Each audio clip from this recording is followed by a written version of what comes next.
Hey there, this is Dan. You're watching the Salty Sea, and it is that time again. We are going to check up on the Warcry metagame, Autumn of 2023. Let's just get right into looking where the factions are with win rates. And the first thing you'll notice if you've been watching a lot of these, my quarterly meta update videos, is that the number of factions that are in this sort of green fat middle is reducing a little bit. This is the first time I've done this where more factions are in the danger zones than the fat middle. That's kind of too bad. We don't want a thin middle. We do have still a lot of factions in this nice green zone here, but I think something that's a part of that is that the players are just learning more about the game, getting too good. When you have a single points algorithm happening for every single fighter and you keep it the same for longer than 18 months, the players are going to start to figure it out. We are on, the second year of the same sort of points situation, and I think people are starting to learn. There are some interesting things going on, though, with this. For example, Cities of Sigmar get to end in that 61% win rate area as they are going away. So if you've been playing Dispossessed and you are the reason for that 61% there, give yourself a pat on the back. You will never get to play the same type of warband again. That's too bad, but you did it. You did great. You essentially twisted their arm into soft banning a faction. That's, I think, incredible. Everyone who played Dispossessed at any point should feel really proud. The Dispossessed win rate was actually much higher than 61% because that includes a few games by people who, were crazy and took Free Guild or took Wanderers and did terrible. So the Dispossessed win rate was actually in the very high 60s, maybe low 70s. And you guys did it. They are banned as a faction now, essentially. They're just completely reworked and redone. The new Dispossessed is actually still pretty good, but is completely different. Another thing that I think is really interesting here is Cruel Boys. They went from having not very many games played to 103 being the third most popular faction in the game, but they were absolutely the most popular faction in the game this autumn. They became a very hip and cool faction. Hello, fellow kids. A lot of people who post a lot online and maybe, are terminally online. I love all of them, but they all got really into Cruel Boys this year. And the performance of Cruel Boys has been good. 53% win rate is pretty solid, but it is lower than you'd expect given the players using them and how into Warcry the players using them are. And so I've, asked around with a few people. One of my patrons was really helpful and put it this way, where the reaction for Cruel Boys looks incredible and it is quite good. But when you pull it off, it's amazing and you feel like, oh man, if I can do this every game, I'm going to win every game. But it's very hard to pull it off. And sometimes when you pull it off, it's just good. It's not like game ending. And they also have a lot of really good fighters in their roles that are not broken. And so you think you can use them. For example, Gut Rippers are 75 points for 15 wounds of toughness 4. That's the same rate per wound as, say, Plague Bearers in Demons of Nurgle. So they play their role incredibly well. But what Gut Rippers don't do, for example, is play any other role at all. Whereas, Plague Bearers, if you run into a crowd of 3 Plague Bearers and you don't kill one, they will kill you. Whereas Gut Rippers, if you run into 2 of them and you fail to kill one, those 2 Gut Rippers won't kill you. So they have this thing where they seem incredible and they're just good enough where it's not a trap, but they're also not as good as they seem. And a lot of their sort of tricks don't work with every deployment that happens and things like that. And so there's sort of a lot to build with, a lot of tools at your disposal, but it's very difficult to make them work. And so that kind of goes into, I think, a crop of players who you would expect to have around a 60, 65, 75% win rate, all taking Cruel Boys and going 53%, because they are just good enough where they're not a trap, but they're not necessarily that amazing either. I also wanted to talk a little bit about some of the factions where there's a very low sample size and they're in this caution zone. So I'm thinking about Spire Tyrants, I'm thinking about Lumineth Realm Lords, Scions of the Flame. Those are factions where personally, I think that Lumineth and Spire Tyrants are really good. Lumineth Realm Lords have access to Stone Guards who are really good. They have Wardens who are really good. They have some really good abilities. Spire Tyrants have maybe the best netter in the game in terms of the pit fighter with net. I mean, Prague is the best netter in the game, but there's only one of them. The Spire Tyrants get to have as many of those pit fighters with net as they want. And so I do think that those are, maybe not as good as they're showing, but very, very good. Scions of the Flame, I'm a little bit more skeptical of. I think if we kept playing with them, if more people played with them, I think that win rate would normalize a little bit. Otherwise, not too much different. A lot of the factions have kind of stayed where they've been for a long time. One thing, Ogre Maw Tribes has moved up into 63% into that danger zone. In my last video, I think one of the things I talked about was I expect that, they were around maybe 56% win rate at that point. And I just theorized that win rate's going to go up over time now that I think people have really figured out what is good and how to play with Ogre Maw Tribes. And that's been true. I think a lot of people have done really well with them in a lot of different places sort of around the world because they're very, very silly good.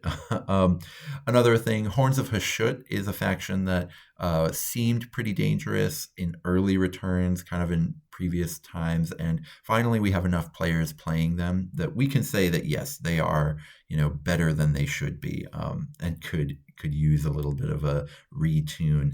Some of the ones around the bottom, Khorne Bloodbound, I don't think they're that bad, but they do seem bad. I mean, there is a little bit of a difficult thing, and we'll talk more about this as we move along, but some factions you see players just tend to play kind of more casual lists with them, maybe more naive lists with them. And Khorne Bloodbound does seem to be one of those. Tzeentch Arcanites is also. Blood Reavers seem decent, so I would expect to see more people do okay with Khorne, but that hasn't been the case so far for the most part. I am also interested in the difference between sort of the metagame as a whole, which is what you catch with these win rates, right? As far as who's bringing what factions to events, how are they doing overall, versus which factions are actually winning tournaments. And we can see here, Kharadron Overlords are the ones winning tournaments. I have, for a championship equivalent for this graph, what I've got for that is any undefeated record with at most one tie. So, for example, I've had a buddy go 2 wins and 2 draws in a tournament. That doesn't count. Even though that can be pretty dominant against, some of the people you played, you never lost. It's a really impressive record. It's not quite the same as like being equivalent of a championship, but something like 2 wins and a draw, or 3 wins and a draw, or just 4 wins, or just 3 wins. All 4 of those records I'm calling a championship equivalent, because at that point it's only about whatever the TO decided for their tiebreakers. And TOs are crazy. They decide on weird tiebreakers all the time. So I didn't want to kind of be the one deciding which one of those should count as a champion and which shouldn't. And I got some interesting results here. So first of all, of course, KO just absolutely dominating. Just crushing everyone in their path. 9 wins for KO is pretty impressive. There's also quite a few, Demons of Nurgle, Ogre Maw Tribe, Soulblight Gravelords, lots of wins. But there's sort of a few different ways to read this list. You can do it in terms of the number of championship equivalents I've got for the faction, or you could also do it by their percentage. And so you could sort this list by the percentage of people who enter tournaments who end up winning them. The average tournament is sort of 12 to 14 people. So 8% would be a baseline for this. So the only faction that is that has won a tournament that's below expectation is Gloomspite Gitz, with 2 people winning tournaments, but 29 people entering them, actually puts them below the baseline. But otherwise, we get some really interesting results here. One is these kind of Stormcast Sacrosanct and SCE Unknown. The only way that SCE Unknown happens is if there is a tournament that's on BCP that did not require lists where I don't know the tournament director. And so for those tournaments, they put in SCE. We don't know because BCP doesn't distinguish between the 6 different Stormcast Eternals factions. And so we don't see the list. We don't know what faction they are. And so we just put unknown. Those tournaments, if there's no list requirement, they tend to be pretty casual tournaments. And like I've said before, Stormcast are incredible at pub stomping. If you can't crack the armor and you aren't sort of getting them completely surrounded with swarms, things like that, then Stormcast can do really well. So they love fighting these like strength 4, toughness 4, 10 to 15 wound fighters that are in a lot of different war bands built by people who maybe aren't super clued into like what's going on with the metagame. And that's not those people's fault. It's just that those types of warbands tend to just get destroyed by Stormcast. And so that's why SCE Unknown is doing so well there. That Sacrosanct, that's 1 championship from 3 entries.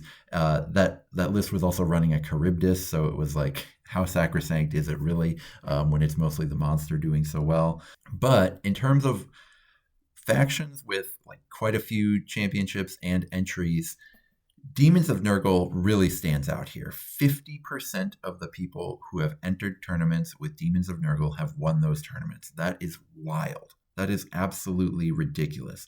Now, it does kind of change because 4 of those 6 are chimeras. And the chimera is absolutely absurd, should be banned from the game, is absolutely ridiculous. Though, if you did 2 out of 8, that would still be pretty impressive. You'd be at 25%. You'd be right in line with, all of the other top factions, Haradrim Overlords, Orgrimmar Tribes, Cities of Sigmar, all of these other really good factions. You'd just be right in the middle of that. And that's, I think, where Demons of Nurgle are. They're among the top ones, even without a chimera. Just really solid. I think they're behind a couple of the other top factions, but they're still very, very good. And of course, those chimeras are ridiculous.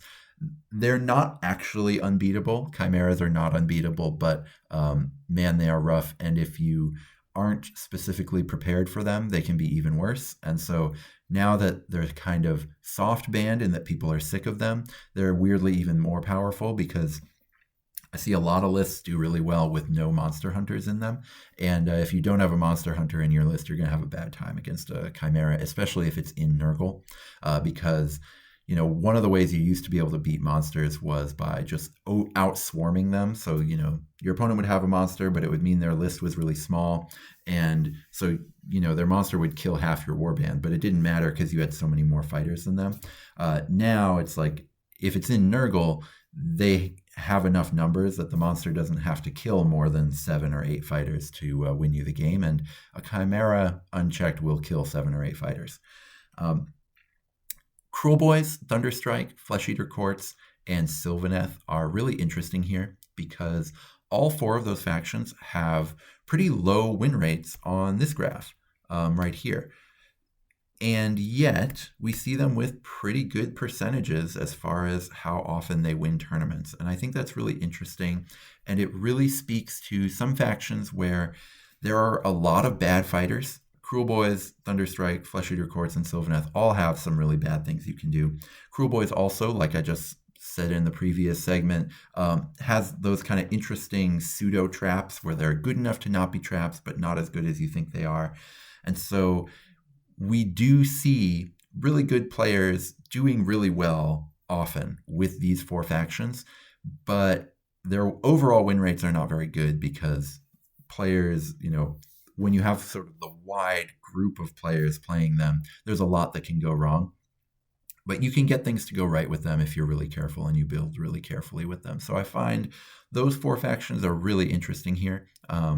And if you really like to show off, those are 4 really good factions for you, where you can really get rewarded for a good list and good play, or you can go 0-4 if you trip and fall. Those are 4 factions, let's say, where doing a guide for them would be really, really fun. Now, let's get to the tier list. People love tier lists. Usually I kind of find them a little problematic, but to just do 4 times a year, I think is a good exercise. Now, it's a little bit difficult. There have been 9 new factions released in the last month. I think a lot of people watching this will only know about 4 of those factions, because those are the boxes that came out: the Vulcans, the Monster-Killas, the Wildercorps, and the Gorger Maw Pack. But we also got 3 new Cities of Sigmar factions in a French leak. We also got the Black Talons, and we also got the Order of Aesir, which is just an Underworlds warband that got released as its own brand new faction. Don't know why they did that, but it's just a Warhammer Underworlds faction that you can just have on its own. Either way, that's 9. That does count to 9, which is absurd. We don't really know the effect that having all 9 of those will really have on the meta. I assume, my assumption is it's really going to mean a lot more people playing kind of untested, sort of more theory-crafted lists out there in events, and that's not a bad thing. I do think that Cities of Sigmar Castellans, Vulcans, Monster-Killas, and Wildercorps all seem pretty competitive right out of the bat. The new Dispossessed, I don't want to step on... so lists that get entered into tournaments, I will share them with no remorse. Lists that I see get tested a couple times that I think are really good, I'm not going to put them on these videos until you get to actually play them in a tournament. So if you ever, send me a list, if you're in my Patreon or something, or I play you locally, don't worry, I'm not just going to share your list out onto the internet until you've gotten a chance to play it at a tournament. But I've seen some interesting takes on the Dispossessed that might also be competitive as well, sort of seem very, very strong, but they're very weird, maybe not immediately obvious takes on Dispossessed. So I think in general, win rate wise, I think the new Dispossessed will be pretty low, with some things that are really impressive. Of these top 11 factions, I've said this in previous videos, but most of them are there because they have great chaff, because that is the one thing that you can't ally in. 7 of those 11 are just with amazing chaff. 2 are there because they have really amazing elites. Ogre Maw tribes have some of the best elites, and they have some of the best chaff. They're in a really nice position there. And then Skaven have incredible elites that can't be used as allies, and I think that's a big part of why they're so good. Their win rate was actually something kind of interesting as far as it going up into the sort of danger zone. Supposedly, they've always been kind of hovering around 50%, but they've gotten higher recently as people have transitioned towards more Storm Fiends.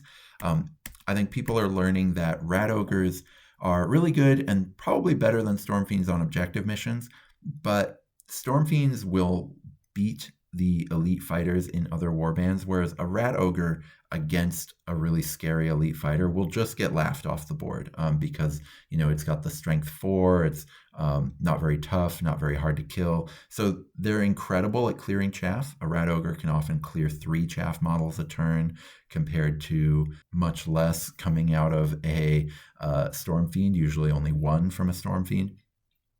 Whereas that can be really nice in certain missions, but a lot of those missions you don't want to be playing Skaven anyway. And so I think a lot of people are noting which events they should bring Skaven to, and then bringing them to those events and doing really well, which I find really interesting. And then there's 2 factions here that are there because of their abilities, which is Iron Jaws and Spire Tyrants, who both have, Spire Tyrants have all those nets, and Iron Jaws have charge and UMESN and all of that.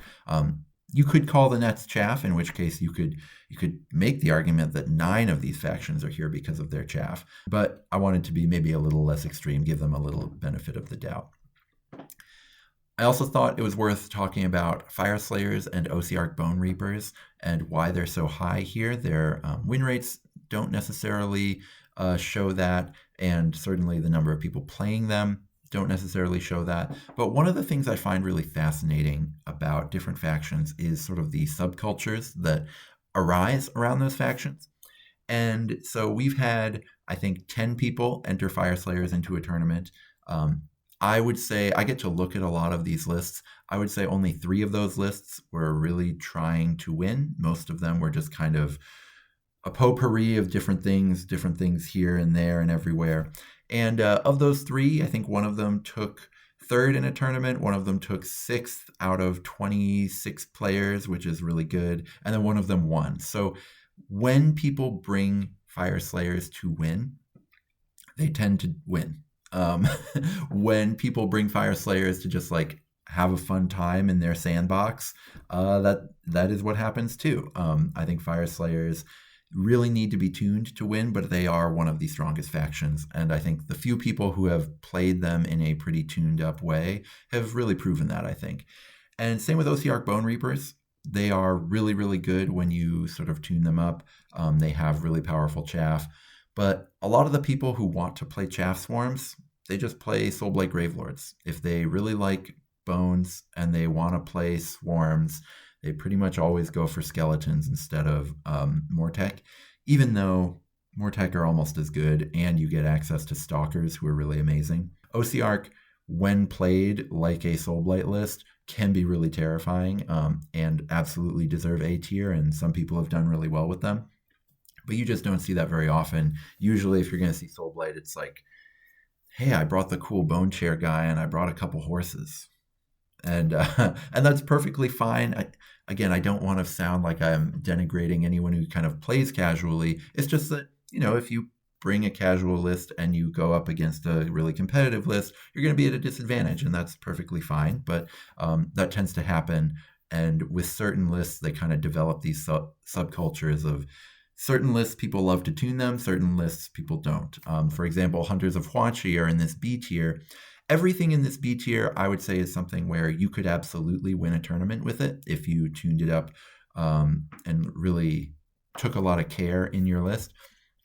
But Hunters of Huanchi, if you don't really, really do a lot of converting and really care about your list, you will go 0-4, really, really quickly. So it is a little weird to have them in B tier. Maybe you could say they should be in C because they really have like one build that's good and then a bunch of things that don't work at all. But there's the subcultures thing again. Every Hunters of Huanchi list I've seen entered into a tournament except for one was these like heavily converted, spamming tons of the one good fighter lists. And it's not even just one player, although Off Meta Musings has become famous for this faction. Other players are doing it too. You see it sort of in multiple different tournaments, and it's always the same. It's, essentially the same list or the same list concept every single time, even though that's like not really what Huanchi is. Like when you buy a box of Hunters of Huanchi, that's not what you get. So these kind of faction subcultures get really interesting, and they absolutely skew kind of the win rates you see on some of these sort of corner case factions here. The really popular ones aren't like that. For example, Caradron Overlords are really popular, and you see all kinds of Caradron Overlords lists. And so the fact that their win rate is so high, even when you see kinds of, people spamming balloons with them and stuff like that, is really terrifying and should really freak people out. And I would generally say everything in this S tier, I think, should be nerfed a little bit at least. But I've released a video about the nerfs I think should come out there. That was last summer. GW didn't listen to me. It does seem from the Cities of Sigmar leaks that they will be updating the points eventually, but we don't know in what direction really. Just quick things on the C tier. All of these in the C tier, I think casually can be perfectly fine. Some of them, like K-Knight Shadow Stalkers, really need to be tuned really hard. You need to really get rid of all the bad fighters and only run a couple good ones. But they can all just work fine in casual play. It's not really until you get to D tier that I think you have factions that are so problematic in terms of how they run that they can be unfun in casual play. Unmade there should be in C tier. It's a mistake to have them in D, but otherwise, the rest of those D tier factions can be really awkward. I do think Tarantula's Brood would probably, in an all D tier tournament, would probably be the strongest because you can kind of do some stuff there. But they're just so awkward in that the trick that they give you is just not what it used to be. And so I think that they can be really unsatisfying.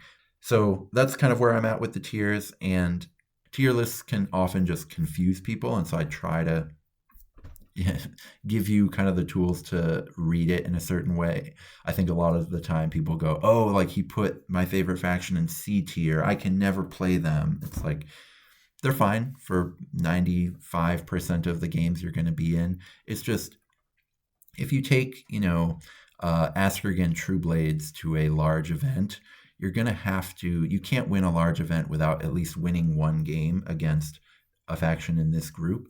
And I just don't think they have the tools to really do that. Like a competent pilot with a faction in this S or A group can absolutely lose to a competent pilot in the B tier. But man, I'm not sure about an Askergan True Blades or a Untamed Beasts Warband, even like really well tuned up, beating any kind of meta version of the S or A tier factions. So yes, you can play them almost anywhere. It's just, in the fourth round of a tournament, in the third round of a tournament, you might have a tough time, and that's fine. All of these C tier factions, you can absolutely go 2-2 and have a blast at any Warcry event. So don't let something being near the bottom of this list kind of dissuade you from playing a faction, because all of these can be really fun. But let's give you some of the tools to know what to expect in those third and fourth rounds of tournaments. And the first one I'll go with, since those win rates seem really high, is Demons of Nurgle. And one of the reasons that Demons of Nurgle, like I said in the faction subcultures segment, one of the reasons their win rate is so high is you never see people just bringing like a mess of a Demons of Nurgle list. They're just not a very popular faction. You really only see people bringing really scary, like lots of Plague Bearers types of lists with them. I would love to see someone roll up with like 2 Beasts of Nurgle, 2 Plague Drones, and like only a couple Plague Bearers and see how it goes. I don't think they would win a lot, right? Though Beasts of Nurgle are actually pretty cool. They have that free, anyway.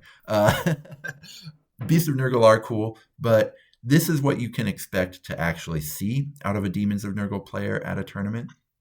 This 3L list from a Norwegian event is a really good example. You've got a Plague Ridden, a Doom Bull, a Varangard with Spear, and then 7 Plague Bearers. A pretty similar list, one in Ohio as well. There's kind of a formula that I think a lot of people, if they're trying to avoid running a Chimera, is to have just lots of Plague Bearers and 2 threats. And usually you want one of them to be slow and one of them to be fast. And the slow one's job is to be able to go toe-to-toe with any fighter in the game. And the fast one's job is to be able to bring the fight anywhere you want on the board. And so the Varangard is probably your best option for a really fast threat. There are a few others in Chaos, but I think the Varangard is the best option. And then for the slow threat, you have a lot of options that are pretty solid in Chaos. You've got the Doom Bull, you've got the Myrmidon, you've got the FOMO Crusher, a lot of things that can fill that job. And they're all really solid. I would say the Demons of Nurgle are a really solid place for, like, I just painted up this awesome, scary Chaos model. Let me play it, right? Demons let you play it because really any 2 big threats can be really, really nice in a Demons of Nurgle list. You can also kind of use Sloppity Bilepiper if you want to get your Plague Bearers moving around the board a little faster. You can also use, it's the, the Poxbringer, or the other 130-point leader who's just like very good in combat, weirdly, for a 130-point model. I don't see people play him a lot, but he is really, really good. You can kind of do that too. The other thing that's really nice here is, Plague Bearers are so self-sufficient. You don't really need to worry about them. They're very set it and forget it, which means you can dedicate all your dice to your cool allies, which is another reason why whatever your favorite model that you painted is in Chaos, Demons of Nurgle are just a great way to run it. So that's kind of what you can expect. I've been kind of testing out. I'm hoping to play maybe a little bit different type of Nurgle list, maybe seeing if you can pump a bunch of Plague Bearers and do interesting things by like putting a Dark Oath War Queen in there, or doing things that are good with them without necessarily going in this formula. But I do think that this will work pretty well almost every time, and is a really interesting sort of puzzle to solve for opponents. If I'm playing against or if I'm going to a tournament where I know there's going to be a couple Nurgle players there, it's kind of interesting to think about like what I would want to bring, because it's tempting to say, like, if I just net the two big things, then I have a lot of freedom to move around the board, and people with only one threat, a lot of the time, it's like one threat is in a place where it can't really affect the board, and then so you net the other threat, and now they're in a lot of trouble. That can be tough, though, because all those Plague Bearers can be just going around scoring points. So if your plan is to just net them and win in an objective mission, that won't work. It could work for other types of missions, like a hunting mission, or, other sort, like a treasure mission, something like that. But it's going to be to your disadvantage in, half the missions you play. Another option is sort of bringing things that can sort of count on as many objectives as the Plague Bearers without necessarily having to move as much, or, like Kharadron Overlords, I've found Arcanauts line up really well against Plague Bearers, because, you can count on objectives just as easily, but then you can be on the opposite side of the objective and be shooting them while they have to walk to you. Something like that is really good into Demons of Nurgle. Things like that. I think anything with a really good chaff clearing ability, or making chaff not matter. Things like Umessin can be good against Plague Bearers. Things like the Flamethrower out of Horns of Hashut can be really good into Plague Bearers. So there's definitely tools to beat them. Most of those tools I mentioned were all in A and S tier factions. Unfortunately, that's why the A and S tier are the A and S tiers. They have those abilities to really mess with some of the top factions in the game. If you can be the one to figure out how to make one of the factions in the B or the C tier beat these lists, you have solved the problem that other people have not solved, and you should be really proud of yourself. But for now, what I would say is Demons of Nurgle are really good, and those are the ways I would approach attacking them, from, some of the perspectives of other really top tier factions. And hopefully you can find other ways. If you don't like those factions, hopefully you can find other ways too. Let's get into KO, because I think KO are the boogeyman. I've kind of talked for a long time on this channel, for like 6 months or so, about how I think this is the strongest faction in the game. Here's a really good example of a tournament-winning KO list that is just solid and very archetypical. This isn't how I would build KO, but this is how most of the KO players are doing it. And so this is what you should know about, right? An Engine Master with Dirigible Suit. Usually you see a Mizzen Master there, but, for those 25 points, why not bring the Engine Master? An Arcanaut Admiral, you almost always see an Arcanaut Admiral. An Engine Master with Engine Harness, Thunderer with Aether Cannon, and 4 Arcanauts with Pistol.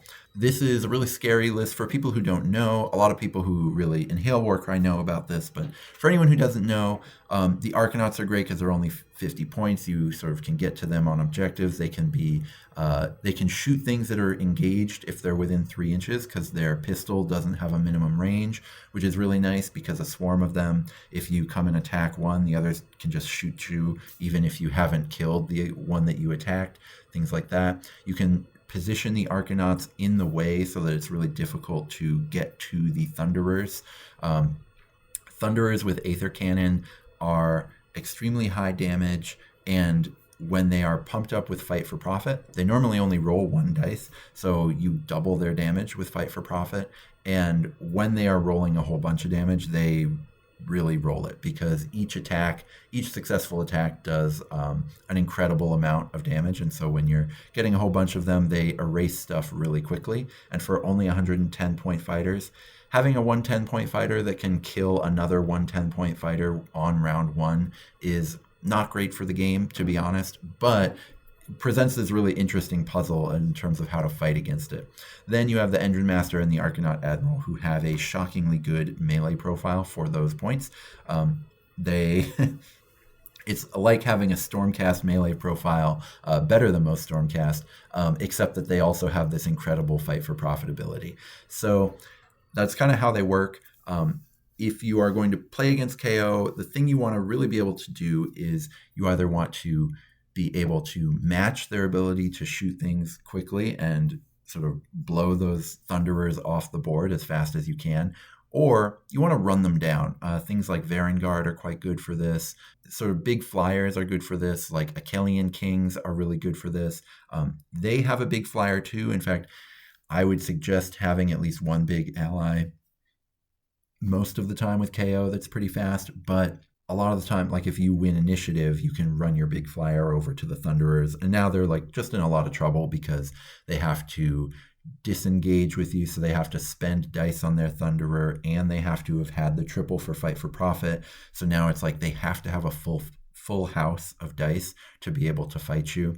And a lot of the time, if they, disengage off of you, sometimes they'll no longer be in range for fight for profit, things like that. Things can get really awkward if you run them down with, say, an Achillean King or a Varengard or a Vargoyle or something like that. So that is sort of one of the ways that I would suggest trying to combat KO is if you can get to the Aether Cannons before they get to you, that's really the way to deal with them. Now, the one thing where people get tripped up is sort of having a plan to get to the Aether Cannons and then finding out that given deployments, etc., things like that, the plan just doesn't work out. And so, that's why KO are at such a top tier. And the other thing is a lot of the fighters that I just listed that are really good against KO, they are really, really bad against the next faction. Ogre Maw tribes are one of the police that keeps KO at the top of the metagame. Ironjaws do this too. All of destruction together keeps KO at the top of the metagame because you cannot build a faction that is good against KO and beat anything in destruction. It is not possible. The reason is destruction titans just auto win against any kind of big flyer. And the best example of that is Ogre Maw tribes. So there's a couple different ways you can run Maw tribes, which is another kind of cool thing about them. So the one on the right is a list that Peter Mercencavage took to 3-0-1 at Red Seal. This is with a Tyrant, an Ardboy boss, a whole bunch of Underworlds and sort of chaff and allies from Underworlds. But the main point here is having a massive Titan. The Tyrant, when I say Titan, I mean any foot slogger, any slow foot slogger who's still worth a ton of points. And the reason they're worth so many points despite being a foot slogger is because they just crammed as many stats on that thing as they could fit. And that's true of the Tyrant, it's true of Gutlords, it's true of Crushers, all of the big ogres, and Destruction kind of is riddled with these things. And what makes them so amazing is any of these mobile fighters that can kind of bring the noise to Kharadron Overlords, things like that. If a Tyrant gets into your Achillean King, that king is in trouble. In narrative, I did actually have my Achillean King 1v1 a Tyrant and win, but that is not what usually happens. Usually the Tyrant wins. The same is true for Gutlords. Usually the Gutlord is going to win. And that's going to be true against those Vargoyles. It's going to be true against, those Thundercats, things like that. Everything fast just gets absolutely blown up by all the Destruction Titans. Even a Mega Boss will usually beat an Achillean King. And so that makes it really, really difficult to fight against, and so it makes a lot of these lists really powerful. Usually what you'll see is a Brugit in there. So, for example, a Brugit plus Gutlord combo is a really common list that isn't in either of these two examples, but you do see it a lot, and it is extremely powerful. The other way to play Ogre Maw tribes is with Hrothgorn. This player, Stefano, went with Hrothgorn and a Thunderfist to sort of be a second Hrothgorn. Thunderfists I don't think are very good, but when they're backing up a Hrothgorn who is also kind of doing the same thing, it becomes a little bit better because now you're overtaxing your opponent's ability to deal with that one thing. And so Hrothgorn just has an incredible high damage ranged profile. It's only 9-inch range, but sort of in the mid game, sort of around round 2, you can get absolutely insane output out of Hrothgorn. And then Quiv comes along to give Hrothgorn extra attacks. And so that just lets you machine gun down all the valuable targets on your opponent. Hrothgorn is unfortunately on the old points algorithm for shooting. In Warcry 1.0, shooting was really good. Skink gun lines were really good. KO gun lines were really good. A lot of archers were quite good. The Ideneth Deepkin archers were really good. There were a lot of really solid archers in Warcry 1.0, and all of those got kind of adjusted downwards.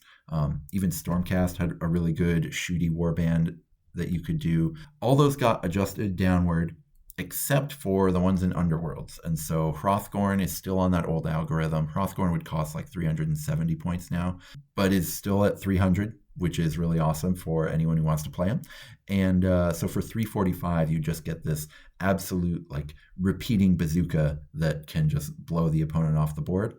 Hrothgorn is somewhat vulnerable to dragons like those Achillean kings I talked about, but the issue there is if you bring that, other types of destruction lists that are very popular will just blow you off the board. You will insta-lose if you bring a big flyer against a sort of Brugit destruction list, of which Ogre Maw tribes are one of the best homes for. Part of why is you get that smorgasbord of Underworld's chaff. Bushwhacka, Lugget, and Thwack, they're all just really amazing.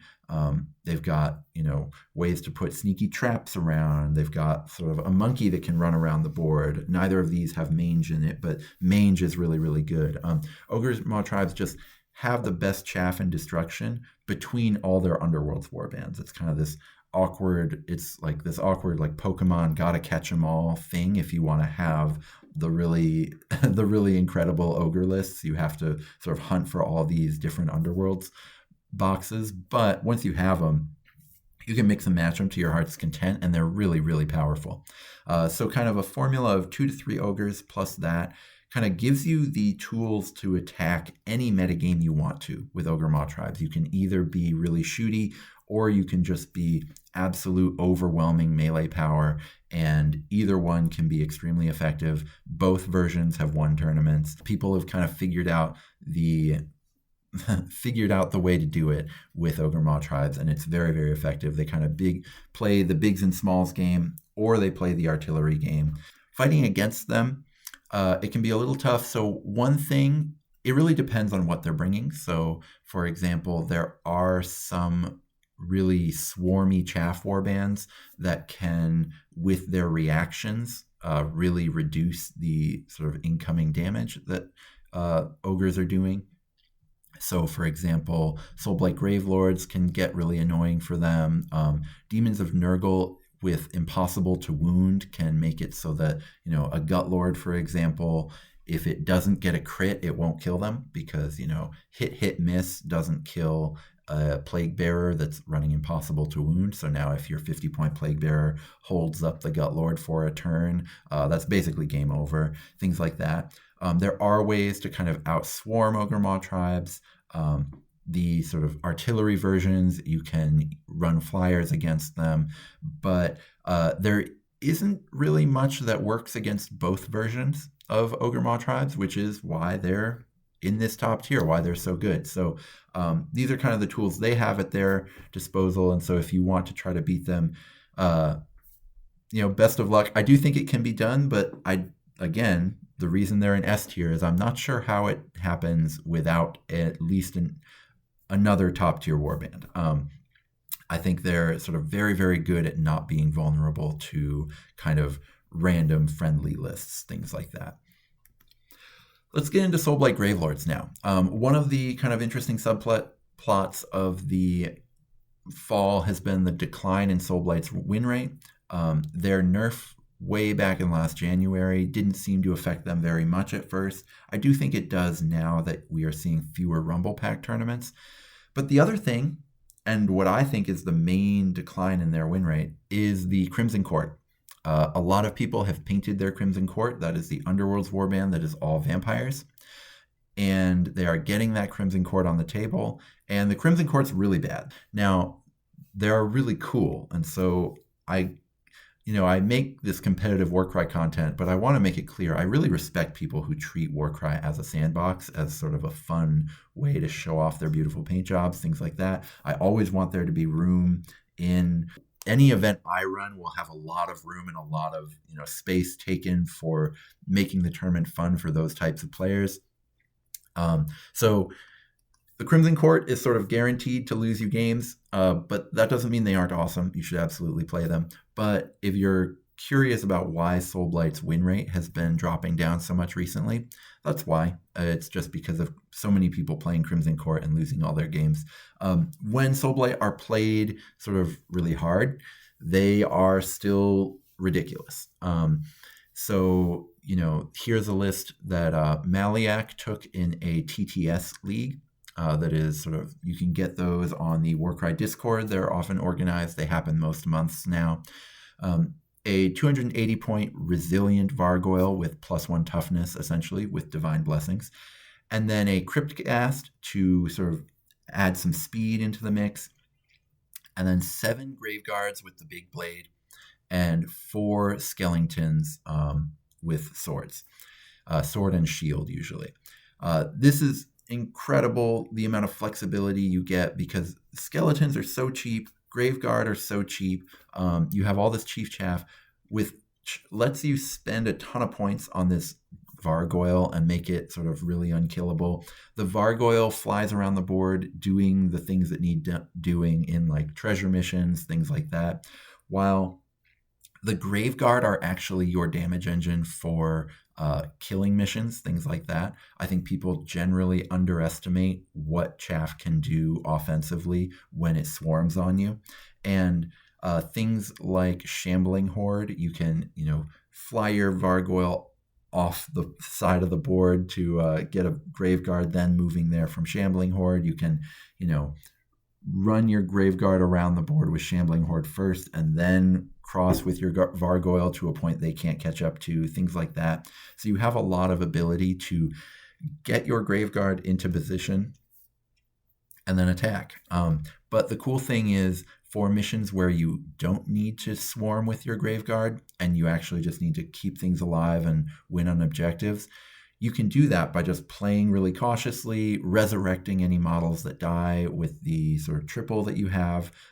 Again, your Vargoyle is going to be really hard to kill because you've made it resilient here. And this setup is really, really powerful and, as good as anything you can do with any faction in the game. You really should not be fooled by Soulblight's sort of win rate going from 68% to 57% or whatever it is now. That drop in 10% is not because of these types of lists being any less broken. So as far as sort of how this wins, I kind of said that, but how you would attack it, it's really difficult. I think you need to have enough numbers where if you kill 6 or 7 Graveguard, you now have as many fighters as them. And so, having a really, really elite list, like 6, 7 fighters on objectives, you'll just never catch up no matter how killy your list is. I know people sort of, something that's happened every time I sort of post how your 6 model warbands that are not super, super killy are not really possible to do. This type of list is why, right? And people often sort of take umbrage with that and say, like, I've had plenty of success with 6 model warbands, and that's fine. But in tournaments, eventually you will have to beat a list like this, and that can be really difficult when you don't have a ton of fighters. You want to be really killy, and you want to be extremely sort of numbers forward while being very killy, so that only killing 4 fighters gives you a chance to catch up, stuff like that. In general, I think lists like this are really tough to beat, and something that you should absolutely consider if you want to win a tournament.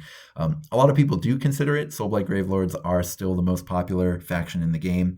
I think I hear a lot of people complain about them, and I think it's because more people have lost to SBG than any other faction. So when I go around telling people that I think KO is the strongest faction in the game, I still think that's true. If if it was KO versus Soul Blight, I'd rather be playing with KO because Soul Blight would have a really tough time catching up to them. They only have this Vargoyle, and so you run the Vargoyle over, KO runs their big thing over, they have a big fight, but then the remaining Aether Cannons blow off everything, and then you have enough KO to cover all the objectives. But other than those other kind of really crazy things, Soul Blight is sort of at the top of the game, and they're at the top of the game for a reason. Let's go into Divine Blessings, though, because this is a great example of a good one to use, where you just have all of your abilities on one guy, so you just want that guy to be hard to kill. But Divine Blessings are something that came in the last White Dwarf, and people got really excited about them, and I think for good reason. You have a lot of things to spend points on, whether you have just some extra points at the end of your list or just something that you want to actually have as the sort of main thing your list is doing. And it's really interesting because there's some really big pitfalls you can fall into with them, but there's some really interesting use cases as well. So some pitfalls that are out there.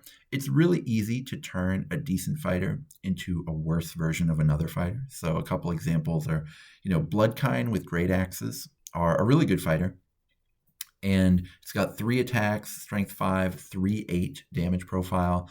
Really tempting to put a +1 attack blessing on it because, 3/8, you're going to do a ton of damage no matter what. If that +1 attack is a crit, you'll do 8, which is crazy. It's a 33% boost to damage on an already pretty high damage fighter. The problem is it becomes 265 points, and it just really becomes a worse version of an Ogroid Myrmidon. Or a FOMO Crusher, things like that. And so it's actually not that good to have a +1 attack blessing on this fighter that seems like it's made for +1A because there's just other options. The same is true for example, Plague Bearers. Plague Bearers are really busted, but they're slow. So it would make sense to be like, I'm going to give them +1 move, and now I'm going to have fast Plague Bearers. Problem is, for 15 points, that's not a very good deal. It's not very efficient. And so +1 move on them actually just gives them the same profile but worse as pit fighters with punch daggers. And guess what? People don't really play pitch fighters with punch daggers much. So it basically just makes them way less efficient versions of themselves. And what's good about Plague Bearers is their overwhelming points efficiency. So you don't want to be putting inefficient blessings on them, things like that. So I see pitfalls like that done quite a bit when I look at lists, but that can be kind of a tough trap to fall into with these. But there's a lot of really powerful stuff you can do with them. One thing that I think is really strong is the fact that there's 4 different blessings that are pretty decent that all only cost 15 points. So going to 985 points, going to 970 points can be really powerful.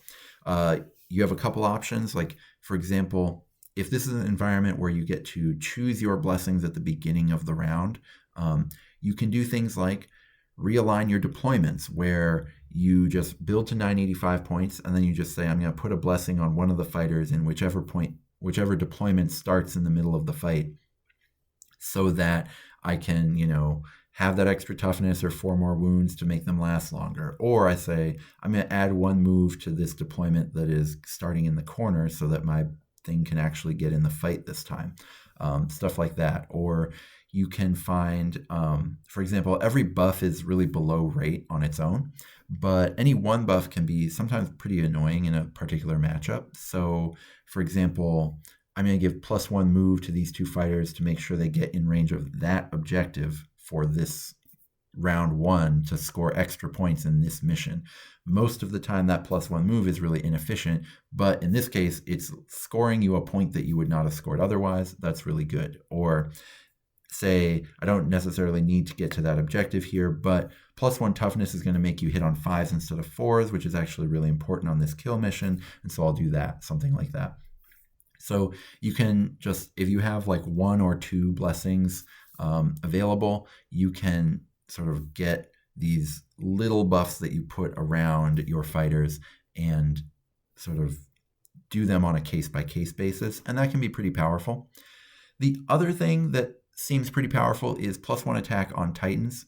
For example, I think it's at its best in Ogre Maw tribes, because you can skip a Brugit to add in a Noblar and +1 attack, which is valid if you have other allies you want to bring in, or you want to bring in, say, like in that Peter Mercencavage list, I showed sort of a whole bunch of Underworlds allies, right? So a Brugit would not have fit there. But here, just getting in an extra Noblar and then +1 attack, you do have room for that. It can be really risky in a non-flex environment. I've tested some sort of Divine Blessings lists where it's not flexible, and what happens if you have your, say, 290 point +1 attack FOMO Crusher, but it comes in on round 2. Well, you usually just lose. That's the answer there. So if your tournament is saying you need to set your blessings before the tournament, generally I don't think going really big on one fighter is any good. But if the tournament's saying you get to move them around however you want, then that's something that's pretty strong. So definitely sort of change how you run your blessings for what tournament you're going to have them in. In general, I think, for example, the tournament I'm running very soon, I have them where you have to set them at the beginning. And that's because it just takes a long time. People hem and haw about what they should put their blessings on. And it takes like 10 minutes of round time, and it's terrible. So in terms of like a TO perspective, flexi blessings, which is how it's written in White Dwarf, but then immediately Warhammer World said, no, we're not running it that way. That sounds terrible. Flexible blessings are really, really powerful if you just have a couple of them. But I think I'm not ever going to run them that way in an in-person tournament because I just think it takes way too long. There's more than just power in Divine Blessings. There's also cool stuff, which is really what we're here for. The coolest one, I think, is guaranteed reactions. For example, the new Dispossessed have that ability that's really good at objective camping, so it makes you really want to kill them. And then if you give them the blessing for a free reaction, you get the incredible reaction where another fighter just gets to take a free action when they die. So now all of a sudden you get really punished for killing them, and that can be really good. So having that guaranteed thing is really solid.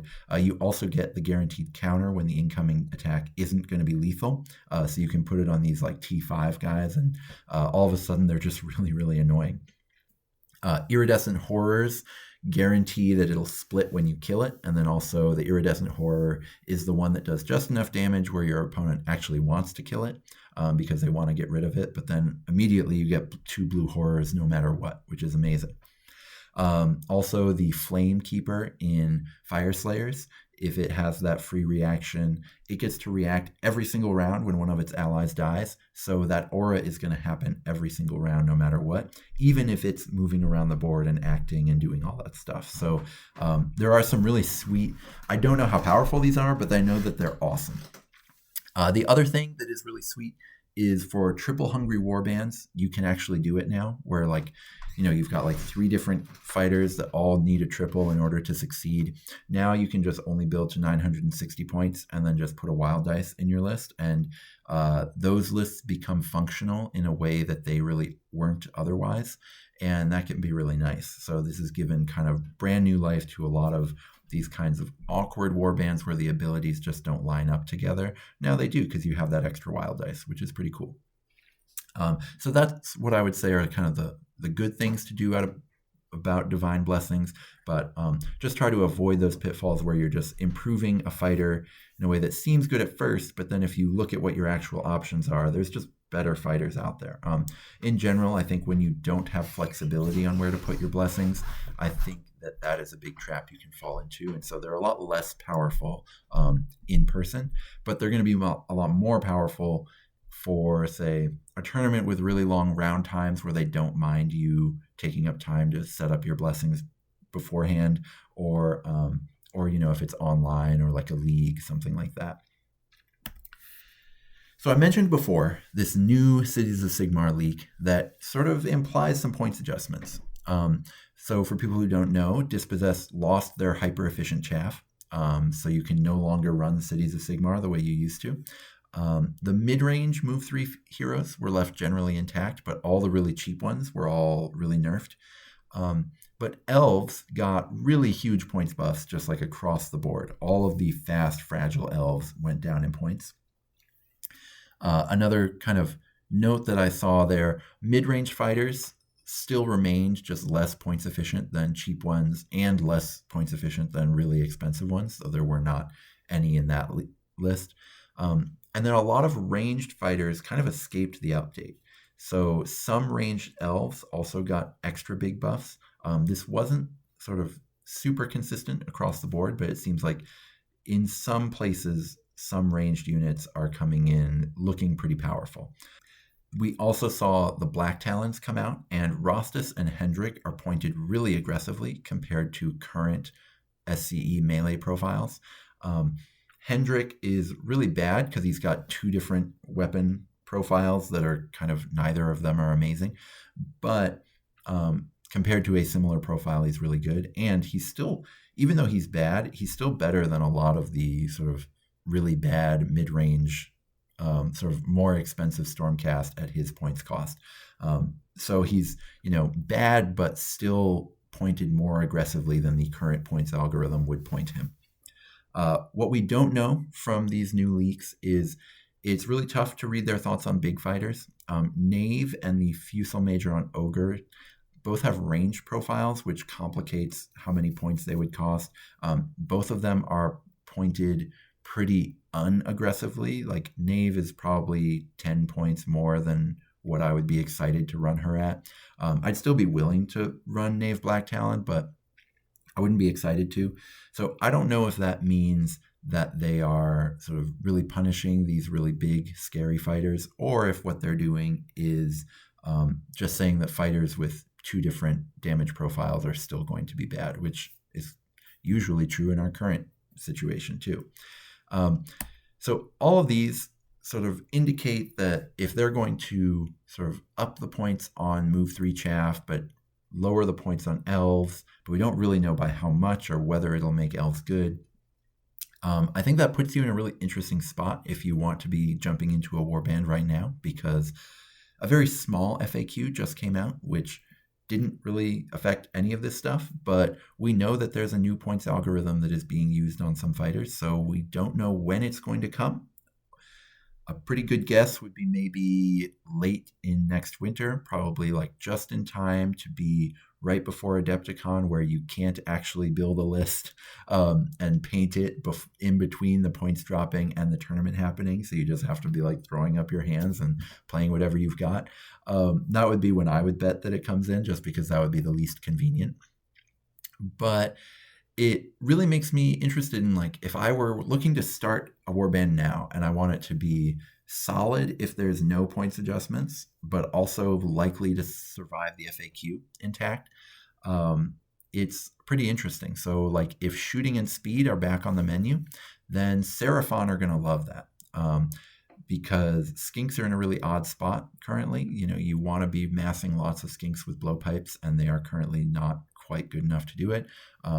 And also, you would love if Salamanders got a bit of a buff, even though they're already playable. If they get even better, that's terrifying. So the new stuff is almost certainly going to get profiles pretty soon, given that they've been adding like just about everything into the game. But it's hard to say what's going to get good and by how much. So unless you have like an AOS army of Seraphon, I do expect they're going to get a lot better, but I wouldn't necessarily tell people which fighters to get because I don't know how they'll get better. The place I would want to focus on is some of the fast factions in the game that are already pretty good. I think Skaven, Flesh Eater Courts, and Beasts of Chaos are in a really good place where they're already very, very good, and they seem to be in a spot where points adjustments would improve them instead of make them worse. And so I could very easily see them, you can build a Beasts of Chaos list that's very good right now, and then you could even see it like you gain 20 points to your list after the points adjustments, and you get to have a free Divine Blessing, something like that.